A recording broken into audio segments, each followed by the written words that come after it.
I've been at my job 15 years. When I found out that new hires were making $15,000 more than me for the same role, I confronted my boss. He laughed. That's just the market now. You are old. 2 weeks later, he came to panic after he saw. The laugh came out like a bark. Short, sharp, dismissive. That's just the market now, David. Greg leaned back in his chair, fingers laced behind his head, grinning at me like I just told him a joke at a company picnic. Supply and demand. Economics 101. You've been here long enough to understand that. I stood in front of his desk, the printout still in my hand. 3 job offers. All internal postings that had been filled in the last 8 months. All for my exact position, senior systems analyst. All starting at $92,000. I made $77,000. These people have 2-3 years of experience, I said. I trained Marcus myself. He didn't know what a legacy integration was until I showed him. Greg waved his hand like he was swatting a fly. Market rate, David. When we hired you, $77,000 was competitive. That was, what, 15 years ago? Things change. So change my salary. He laughed again. That same bark. It doesn't work that way. You know how budgets work. Retention increases are capped at 3%. New hire budgets are completely separate pools. I don't make the rules. But you enforce them. I manage them. He sat forward, and his smile tightened into something that was supposed to look sympathetic but landed closer to patronizing. Look, David. You're good at what you do, reliable, consistent. But let's be realistic here, you're not exactly in demand anymore. The market wants young talent. Fresh perspectives. AI experience. Cloud-native thinking. Your legacy. The word sat in the air like a slap. Legacy, I repeated. I'm not saying you're not valuable. I'm saying you're not marketable. There's a difference. He spread his hands, palms up, like he was laying out an obvious truth. You could leave, sure. But where would you go? Who's hiring 53-year-old systems analysts when they can get a 28-year-old who costs the same and doesn't need to be taught how to use Slack? I didn't say anything. You've got a good thing here, Greg continued. Stability, benefits. Pension vesting in what, 2 more years? Don't throw that away over 15 grand. That's just ego talking. I folded the printout carefully, creased it along the center, and slid it into my jacket pocket. Thanks for your time, Greg. Anytime, David. Doors always open. I walked out. They've been pulling this kind of thing for years. Not just with me, with anyone who'd been around long enough to remember when the company was called Data Sync Solutions instead of Meridian Technologies Group. The name changed after the private equity buyout in 2019. The logo changed. The mission statement changed. The executive team changed. What didn't change was the actual work. The systems I'd built and maintained since 2009 were still running the core of the operation. Payroll processing. Inventory management. The integration layer that connected 18 different client databases to the central reporting engine. All of it was mine. I'd written most of it, documented all of it, and spent the last decade and a half keeping it alive while everyone around me chased whatever shiny new platform was trending that quarter. The new hires didn't know any of that. They came in talking about microservices and containerization and treated the legacy systems like an embarrassing relative nobody wanted to acknowledge. They didn't realize that those legacy systems processed $43 million in transactions every month without a single unplanned outage in 7 years. But they made $15,000 more than me. I found out by accident. A misfiled HR document in the shared drive, someone had uploaded the Q3 compensation report to the wrong folder. I wasn't snooping. I was looking for the vendor contract for our database licensing renewal. The file was right there, sitting in the open, named comp_review_Q3_2024_final.xlsx. I opened it. I shouldn't have been surprised. Everyone complains about pay compression. Everyone knows companies would rather pay to attract new talent than pay to keep the talent they've already got.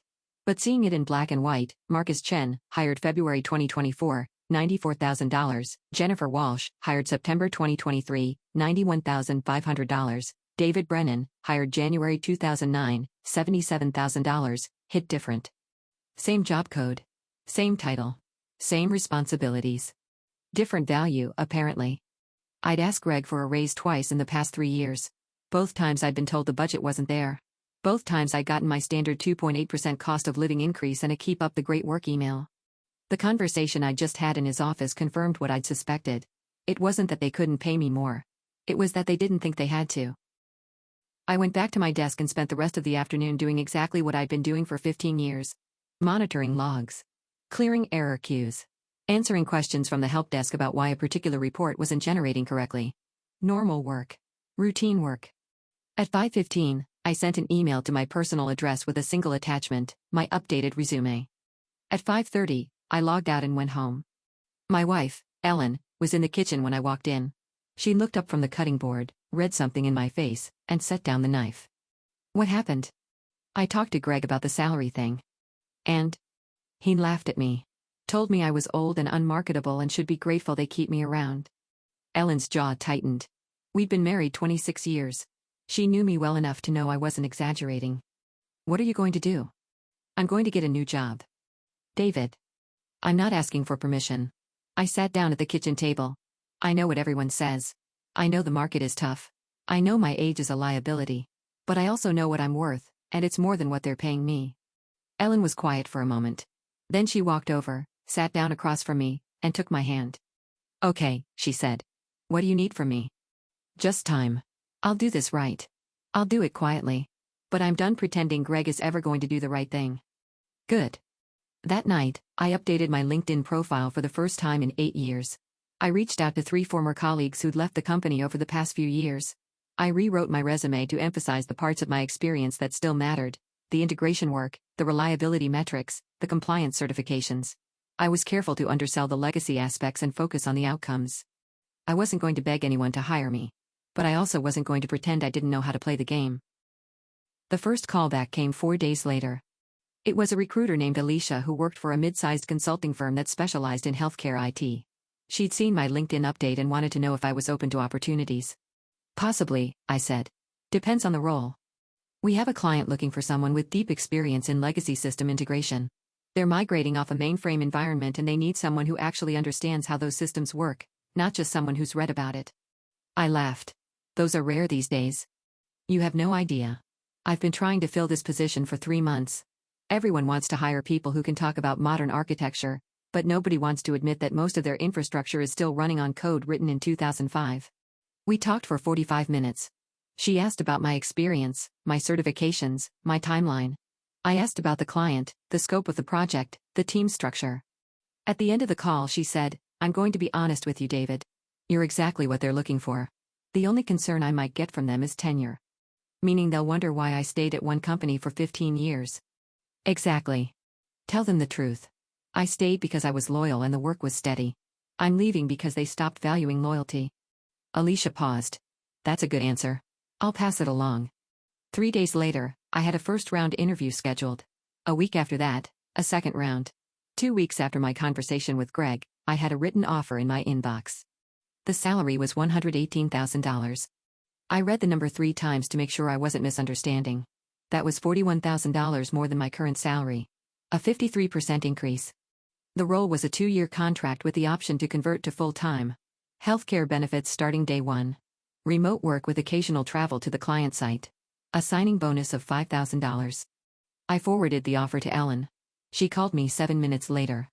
Is this real? It's real. David, that's... She trailed off.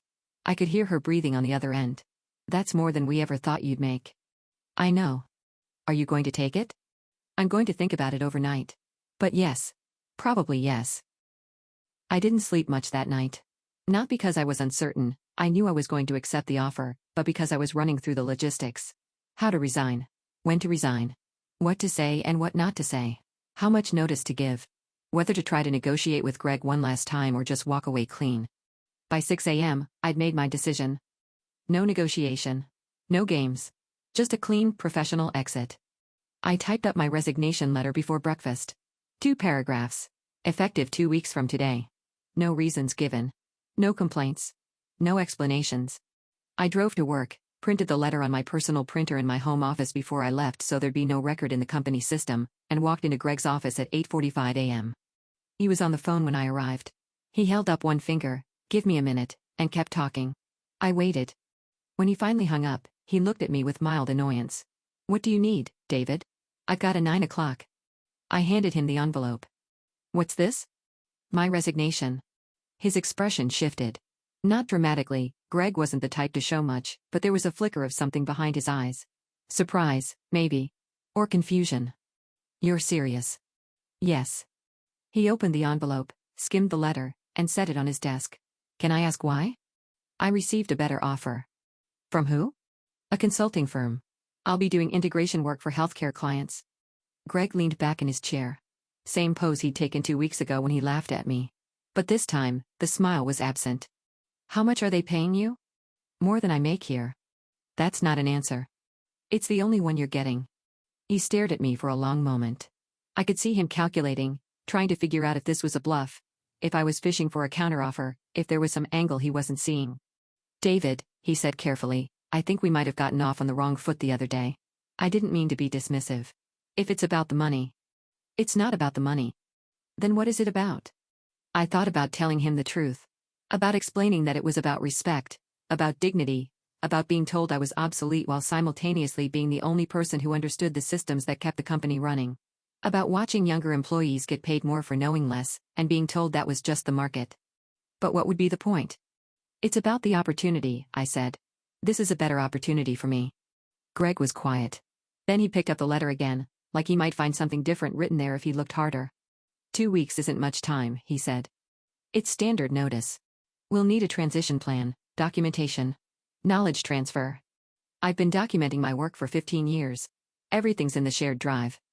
That's not the same as having you here too. Greg. I kept my voice even. I'm giving you 2 weeks. That's more than I'm required to give. I'm not going to spend that time justifying my decision or negotiating terms. I'm going to finish my projects, hand off my responsibilities, and leave. That's it. He didn't say anything. I turned and walked out of his office. The next 2 weeks were busy but not chaotic. I'd been telling the truth about the documentation. I'd always been meticulous about keeping records, writing up procedures, creating runbooks for anything I did more than once. It was partly professionalism and partly self-preservation. I'd seen too many people get blamed for things going wrong after they left because nobody knew how the systems actually worked. I spent my days tying up loose ends, finishing the quarterly compliance audit, updating the integration schedules, walking Marcus through the parts of the system he'd never had to touch before because I'd always handled them. Marcus was nervous. I could tell. He kept asking questions that went beyond the immediate task, questions about edge cases and failure modes and things that probably won't happen but just in case. What if the synchronization job fails during payroll processing? He asked on day 4. Restart it manually using this script, I said, pointing to a document. But it won't fail. It hasn't failed in 6 years. What if it does? Then you call the vendor support line and tell them the job ID. They'll escalate it. Here's the contact information. He wrote it down. What if they don't answer? They will. But what if? Marcus. I looked at him. He was 29 years old, sharp, good at his job when the job involved things he understood. But he was scared. Everything you need to know is in the documentation. Everything else, you'll figure out. That's how this works. He nodded, but he didn't look convinced. Greg scheduled a meeting with me on day 7. He called it a transition check-in. I called it what it was, a last-ditch attempt to get me to change my mind. We could look at adjusting your salary, he said. I talked to HR. There might be some flexibility. I've already accepted the other offer. Accepted? As in signed? As in signed. He didn't bother hiding his frustration this time. You didn't even give us a chance to match it. You had 15 years to match it. That's not fair. I didn't control. You controlled the conversation we had 2 weeks ago. You made your position clear. I made mine. He didn't have a response to that. On day 10, the first real problem emerged. I wasn't trying to cause trouble. I was doing exactly what I'd said I'd do, finishing my work and handing off my responsibilities. But one of my responsibilities was the quarterly data reconciliation for the company's largest client, a regional bank that accounted for about 22% of total revenue. The reconciliation was due on the 15th of every month. My last day was the 17th. That meant either I finished the reconciliation before I left, or someone else did it after. The problem was that nobody else knew how. I'd done the reconciliation for 12 years. I'd built the process from scratch when we first onboarded the client. It involved pulling data from 3 different systems, running a custom script I'd written to identify discrepancies, resolving those discrepancies by cross-referencing against the client's own records, and generating a certified report that the client's compliance team used for their audits. The script was documented. The process was documented. But there were judgment calls involved, decisions about which discrepancies were genuine errors and which were timing differences that would resolve themselves. Those decisions required experience, context, knowledge of the client's particular quirks and preferences. Marcus didn't have that knowledge. Neither did Jennifer or any of the other new analysts. I flagged this in my transition notes. I included detailed instructions for handling each type of discrepancy. I even recorded a screen share video walking through the entire process step by step. But on day 10, I got an email from the client's compliance director. David, heard you're leaving Meridian. Wanted to reach out directly. We've been happy with your work over the years. Concerned about continuity. Can we schedule a call to discuss? I forwarded the email to Greg. He called me within 15 minutes. Why is the client emailing you about your departure? Because they're concerned about continuity. Did you tell them you were leaving? No. I assume someone in account management mentioned it. This is a problem, David. How is this a problem? They're worried. Worried clients make demands. Demands we might not be able to meet. I didn't respond. I waited. Greg's voice dropped. Is there any chance you could stay on? Just until after the reconciliation? We could make it a consulting arrangement. Pay you a premium rate. No, David. I've given you everything you need to complete the reconciliation without me. If your team can't execute the process, that's not a problem I can solve. You're the one who built the process. And I've documented it thoroughly. The documentation exists. The training exists. If your team chooses not to use it, that's a management problem, not a transition problem. He hung up without saying goodbye. Day 12 was when the panic really started. I wasn't there to see it directly, but I heard about it from Marcus, who looked like he hadn't slept in 2 days when he showed up at my desk that morning. The reconciliation script isn't working, he said. What's the error message? Something about a date format mismatch. I ran it exactly the way you showed me. I walked him through the troubleshooting steps in the documentation. Sure enough, the client had changed the format of their export files without telling anyone. It was a minor change, switching from mm/dd/YE to YE/MMDD, but it broke the parsing logic in my script. You need to update the date parsing function, I said. Here's how. I showed him the fix. It took 5 minutes. He wrote it down. What if something else breaks? He asked. Then you troubleshoot it. That's what the documentation is for. But what if I can't figure it out? Then you escalate to Greg, and Greg figures out how to handle it. Marcus didn't look reassured. My last day was a Friday. I cleaned out my desk. There wasn't much to clean, just a few personal items, and did a final walkthrough of my open tasks. Everything was either completed or handed off. I'd done my job. At 4 p.m., I sent a final email to my team. Short, professional, thanking them for the collaboration over the years. No drama. At 4:30, I handed my badge and laptop to HR. They gave me a form to sign. I signed it. At 5 o'clock, I walked out of the building for the last time.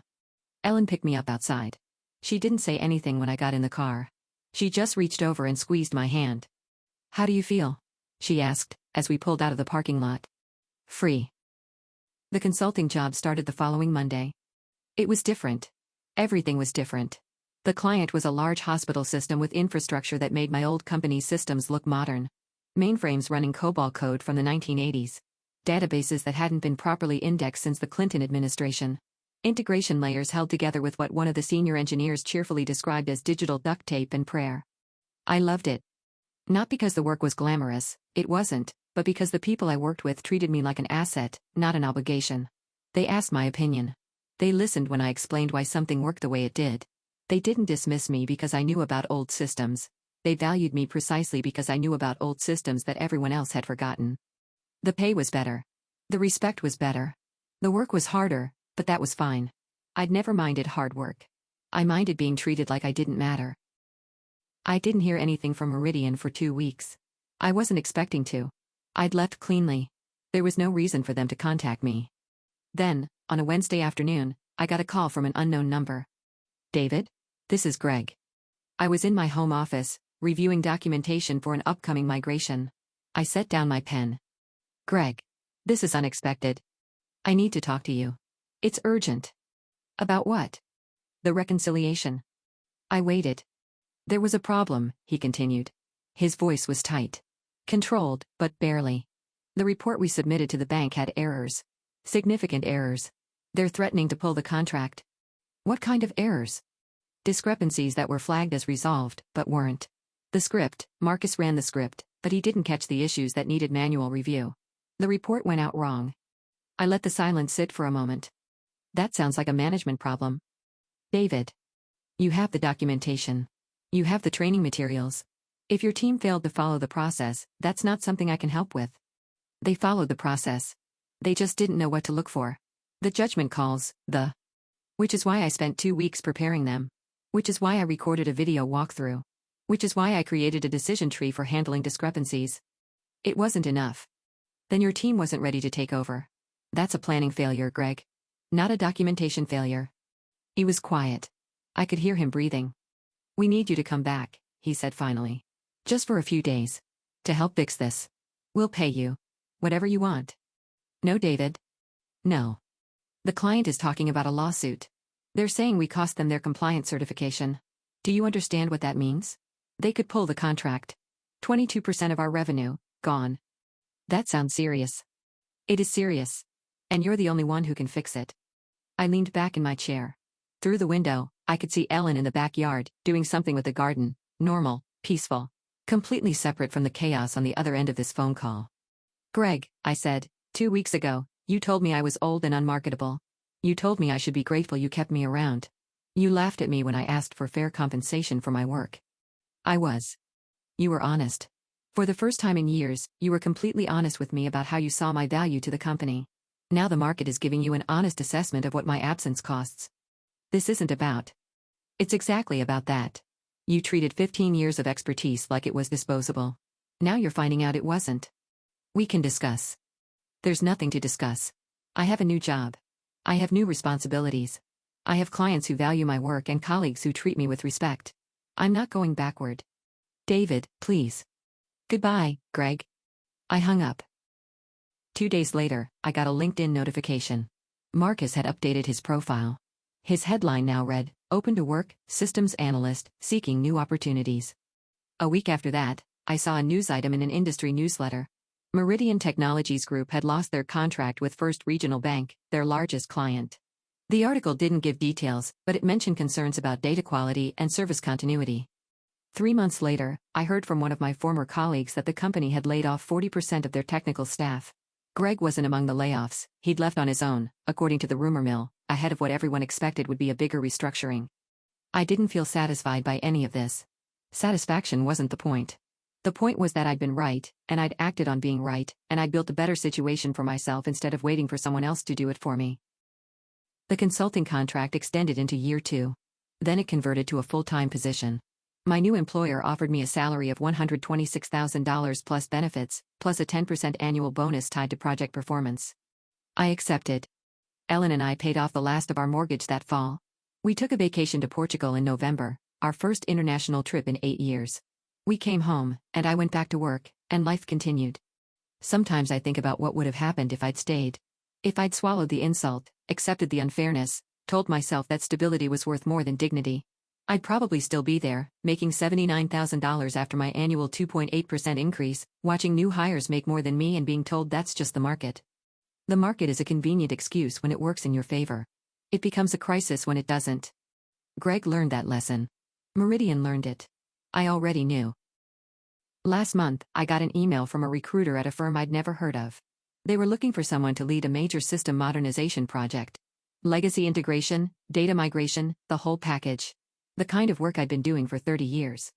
The salary range listed was $145,000 to $165,000. I forwarded the email to Ellen with a single line. Apparently old and unmarketable pays pretty well these days. She wrote back, go get it. I responded to the recruiter that afternoon.